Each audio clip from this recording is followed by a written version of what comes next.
Errol Spence and Terence Crawford. 45-45-10 split, says Bob Arum, and he really wants to make that fight this year. I'll believe it when I see it. Let's talk about it in this video.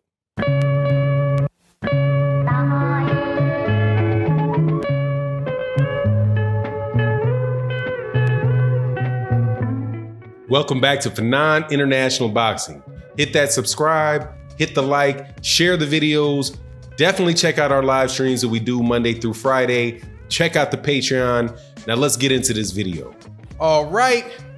Consider this part 2 of the last video that I did where I talked about some things that Bob Arum was saying about Tyson Fury, about Deontay Wilder, and the conversation towards the end of his interview, and also in an article that was put out by thebadlefthook.com, where they quote some things that Bob Arum told to a local radio station or a local podcast,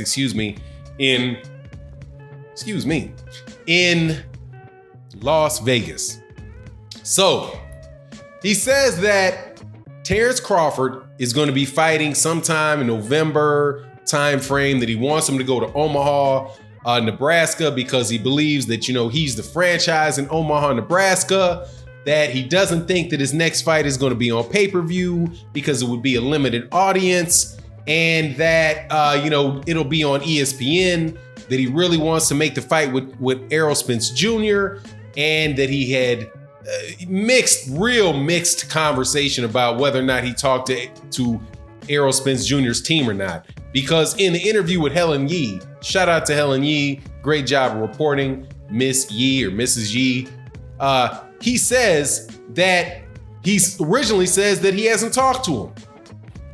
Then he turns around and says that he did talk to them, but they said maybe next year. So which one is it, Bob? Did you talk to him or did you not talk to him? But let's just, for the sake of continuity of this video, let's just assume that you did talk to them. And they said next year. That means that Terence Crawford is going to be fighting somebody over there in Omaha, Nebraska. And who will that be? Will it be Brooke? I don't know about that, man. I don't know, because it doesn't seem as if Bob Arum is going to want to spend the money on a Kell Brook fight. In Kell Brook, I would think if Kell Brook and Terence Crawford fought one another, you know where I think that should probably be? Should probably be in the UK. If Terence Crawford fought Kell Brook, that fight in, whether it's the O2 or wherever it is, and I think it was the O2 that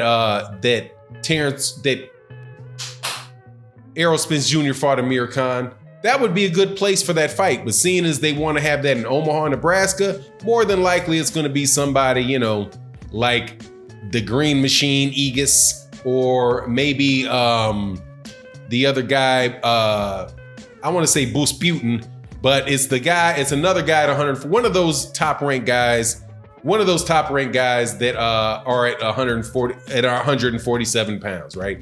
Maybe they'll dig up, some other ex somebody with the name, some type of name recognition. But, more than likely it's not going to be Kell Brook. More than likely it's not going to be Errol Spence Jr. But the conversation, the thing that I found most interesting in that video was this talk of the split, and where Bob Arum actually said that he believed that Terence Crawford deserved 60-40 because Terence Crawford was the more widely known fighter between Errol Spence Jr. and Terence Crawford. And I found that really interesting because I do believe that they are pretty much what for what as far as name recognition but they're really not what and what as far as support goes. Because unfortunately for Terence Crawford, he does not have a promoter that is really a big believer in his ability to attract the apple of everybody, of all promoters' eyes, which are the casual boxing fans. If you listen to him talk about Tyson Fury and how Tyson Fury, when he sang that song after the He sang his song after the fight with Tom Schwartz. He talked about how Alex Rodriguez was there and how Alex Rodriguez never watches, he really doesn't know much about boxing, but he was there because Tyson Fury was there. Although his wife, J-Lo, nice wife, by the way, was performing in Las Vegas, and that's the reason why he was there, and he probably got some free tickets from Bob. Regardless, he was there to watch Tyson Fury, and he was excited about it because, that was a casual fan, somebody that doesn't really watch fights, that came to the fight.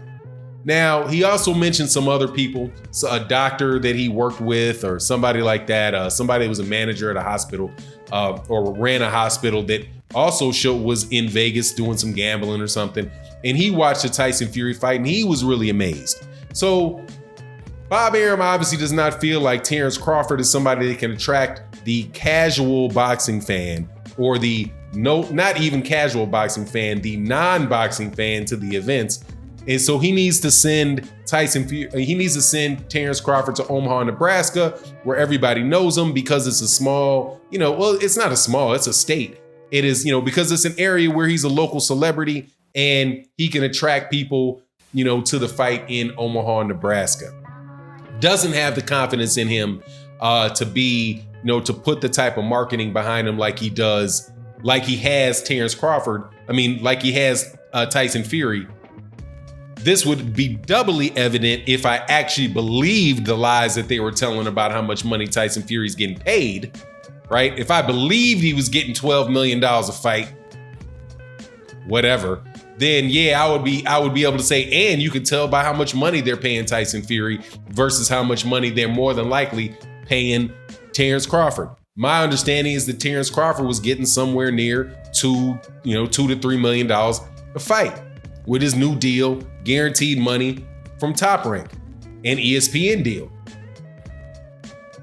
That's 4 times less than they're paying Tyson Fury, who ain't beat a top 10 opponent in the last 4 years. But unfortunately, I am cursed with common sense and know we're talking about Bob Arum here, and that Bob Arum himself said that 80 million pound deal was BS. So, unfortunately, for the sake of the drama in this video, I can't take that line of reasoning, but you get my point. Tyson Fury is the apple of the eye of Bob Arum, and so he does not promote he does not get behind Terence Crawford anywhere near like the PBC gets behind Errol Spence Jr. And Terence Crawford is not the most engaging young man in the world, so he really doesn't get the support of his own community behind him like a Terence Crawford, like a Deontay Wilder, or like an Errol Spence Jr. So there you go. You wind up in a situation where he's going to have to fight somebody we don't want to see him fight in Omaha, Nebraska. At least that's how I see it. As far as what the fight would be, man, that would be a great fight to see. And I certainly hope for a true boxing fan, I would really hope that fight could happen. Bob Arum also talked about something that I found really interesting. He talked about in the Helen Yee interview how he wanted to take boxing back into the old days, like when Hagler, Hearn, and Leonard, where everybody was talking about them anywhere you went, and how big, who grew up in, those guys had grown up in the 70s, and how he really wanted people to get to that level, boxing to get back to that level.